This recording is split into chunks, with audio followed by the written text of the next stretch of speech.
আসসালামু আলাইকুম বিয়াস রাহাতাম বাটার্স পক্ষ থেকে সবাই স্বাগতম। আমি দেখাবো আজকে একটি টপার কীভাবে তৈরি করা হয়, কীভাবে বানানো হয়। এখানে একটি টপার প্রসেসিং করা হচ্ছে। কীভাবে বানানো হচ্ছে, এইভাবে বিটুসি দিয়ে দেখেন, উপরে নিচে বিটুসি দিয়ে 4 ইঞ্চি, 6 ইঞ্চি বা 5 ইঞ্চি, 3 ইঞ্চি যেভাবে চান এইভাবে কাস্টমাইজ করে বানিয়ে দিতে হবে।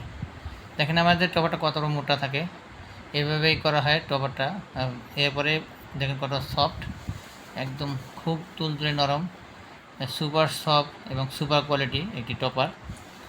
এই টপারগুলো আমরা এরপরে আবার আরেকটা টপার দেখে দিব। দেখেন এখানে কিন্তু আরেকটা কালার দেখা যাচ্ছে, এই টপারটা সেলাই করা হচ্ছে। প্রত্যেকটা টপার কিন্তু সেলাইয়ের আগে এরকম মোটা দেখা যায়, এরপরে সেলাই সময় পরে চাপে। এবার দেখেন এখানে টপারের ভিতরে কীভাবে তুলানো ঢোকানো হয়, এবং এই তুলাগুলো দেখা যায় কোরিয়ান ইম্পোর্টেড মাইক্রোওয়েভ তুলো। এই তুলোটা দিয়ে সাধারণত আমাদের এই টপারগুলো বানিয়ে থাকি। এটা খুবই সফট এবং খুবই নরম থাকে, আপনারা শরীরে খুব আরাম হবে। দেখেন এত সুন্দর একটা লুক, একটি টপার কে না চায় নিতে বলেন। তাই এই ধরনের টপারগুলো পেতে আজই আমাদের স্ক্রিনে নাম্বারে কল করুন এবং আজই আমাদের পেজে নক করুন।